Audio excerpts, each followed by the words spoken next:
ဒီနေ့မှာတော့နာတာရှည်ကြောက်ကပ်သမားများအတွက်ပိုတက်ဆီယမ်ပါဝင်မှုနည်းအောင်အသားငါးနဲ့ဟင်းသီးဟင်းရွက်တွေကိုဘယ်လိုမျိုးချက်ပြုတ်ရမလဲဆိုတော့ရှင်းပြပေးပါမယ်။ဟုတ်ကဲ့အားလုံးပဲမင်္ဂလာပါကျွန်တော်ကတော့အစားတောက်နဲ့ဟာရဆိုင်အထူးပြုဒေါက်တာအောင်မဖြစ်ပါတယ်။နာတာရှည်ကြောက်ကပ်ယောဂဖြစ်တဲ့သူတွေမှာအချိန်ကြာလာတာနဲ့အမျှကြောက်ကပ်ကနေပြီးတော့ပိုတက်ဆီယမ်စွန့်ထုတ်မှုနည်းလာတဲ့အတွက်ကြောင့်သွေးထဲမှာပိုတက်ဆီယမ် level များလာပါတယ်။သွေးထဲမှာပိုတက်ဆီယမ် level များလာတဲ့ဆိုရင်နှလုံးခုန်မမှန်တာကြွက်တက်တာနဲ့အရန်ဆိုရင်နှလုံးခုန်ရက်ပြီးတော့ဒါအသက်ပါဆုံးရှုံးနိုင်တယ်ပေါ့နော်။ဒါကြောင့်ဒီနာတာရှည်ကြောက်ကပ်ယောဂရှိတဲ့သူတွေမှာသွေးစစ်ဆေးမှုအဖြစ်ပေါ်မူတည်ပြီးတော့ဒါပိုတက်ဆီယမ်များနေတယ်ဆိုရင်ပိုတက်ဆီယမ်စားသုံးမှုကိုလျှော့ချဖို့လိုပါမယ်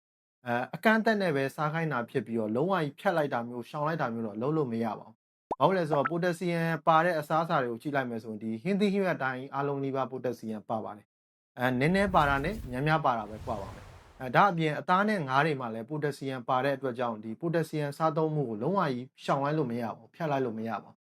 ဒါပေမဲ့ကျွန်တော်တို့ကဒီအစားအစာတွေကိုချက်နီးပြုံနီးမှန်မှန်ကန်ကန်နဲ့ချက်ပြုတ်မယ်ဆိုရင်ပိုတက်ဆီယမ်ပါဝင်မှုကိုအများကြီးလျှော့ချပေးပါလိမ့်မယ်။ဒီဥဆုံးဟင်းသီးဟင်းရွက်တွေကိုစိတ်ကူးလေးနဲ့ချက်ကြည့်ကြအောင်ပါ။ပထမဆုံးအနေနဲ့ဒီဟင်းသီးဟင်းရွက်တွေကိုရေနွေးနွေးလေးနဲ့စက္ကန့်အနည်းငယ်ကြာအောင်ဆေးရပါမယ်။အခွန်ပါတဲ့ဟင်းသီးတွေဖြစ်တဲ့ဒီအာလူးတို့ကစုံဦးတို့ဆိုရင်ဒါအခွန်ကိုခွာရပါမယ်။ဘာလို့လဲဆိုတော့အခွန်မှာပိုတက်ဆီယမ်တွေများစွာပါဝင်တဲ့အတွက်ကြောင့်ပါ။ပြီးရင်ပါပါလေးလှီးပြီးတော့အတုံးသေးလေးလုံးမယ်ပါပါလေးလှီးမယ်လှီးပြီးမှရေဆေးချပါမယ်ဒုတိယဆင့်အနေနဲ့ရေဆေးပြီးသွားပြီဆိုရင်ကျွန်တော်တို့ကရေများများနဲ့ရေစိမ်ရပါမယ်ရေစိမ်တဲ့အခါမှာလည်းအကောင်းဆုံးကတော့2နာရီကနေ4နာရီလောက်ကြာအောင်ရေစိမ်ရပါမယ်ဆိုတော့မနေ့စားမဲ့ဟင်းသီးဟင်းရွက်တွေကိုညကလေးကရေစိမ်တာမျိုးလုပ်ရမယ်ပေါ့နော်အဲ့လောက်အလုံးရှုံမခံနိုင်ဘူးဆိုရင်တော့အနည်းဆုံးတော့ဒါမချက်ပြုတ်ခင်15မိနစ်20လောက်တော့ရေစိမ်ကိုစိမ်ရပါမယ်ရေစိမ်တဲ့အခါမှာလည်းရေများများနဲ့စိမ်ရပါမယ်ဟင်းသီးဟင်းရွက်တစ်စရေ10စပေါ့နော်ဆိုလိုတာကဟင်းသီးဟင်းရွက်တပတ်ကန်စာဆိုရင်ဒါရေ10ပကံစာလောက်နဲ့စိမ်ရမယ်ပေါ့အဲ့လောက်အတိအကျကြီးတော့လိုက်လို့ဆရာမလိုဘူးပေါ့နော်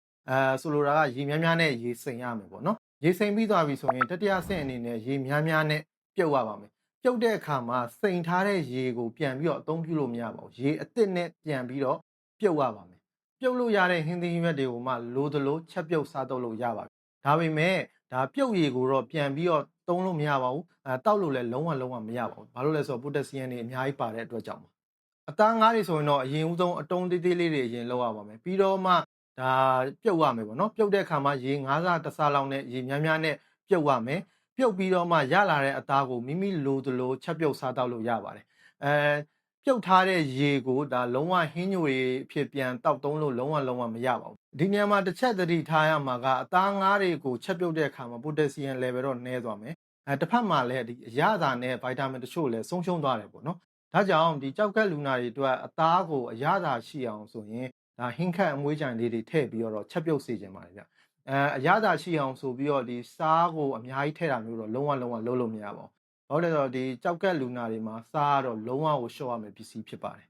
နှစ်ချုပ်အနေနဲ့အစင်းစင်းပြန်ပြောရမယ်ဆိုရင်နံပါတ်1အခွန်ခွာပါနံပါတ်2ပါပါလီးပါဒါအတုံးသေးသေးလေးလောက်ပါနံပါတ်3ရေဆေးပါနံပါတ်4ရေစိမ်ပါရေများများနဲ့ရေစိမ်ပါနံပါတ်5ရေများများနဲ့ပြုတ်ပါနံပါတ်6လိုသလိုချက်ပြုတ်စားတော့ပါလို့ပဲဖြစ်ပါတယ်ပြုတ်ထားတဲ့ရေစိမ်ထားတဲ့ရေကိုလုံးဝပြန်တောက်သုံးလို့မရပါဘူးဒီနေရာမှာနောက်ထပ်သတိထားရမှာကဒီဟင်းသီးဟင်းရွက်အသားငါးတွေကိုပိုတက်ဆီယမ်နည်းအောင်ချက်ပြုတ်ထားတဲ့ဆိုပေမဲ့လည်းဒါအတိုင်းစားမရှိအများကြီးစားလို့ရတယ်လို့မဆိုလိုပါဘူး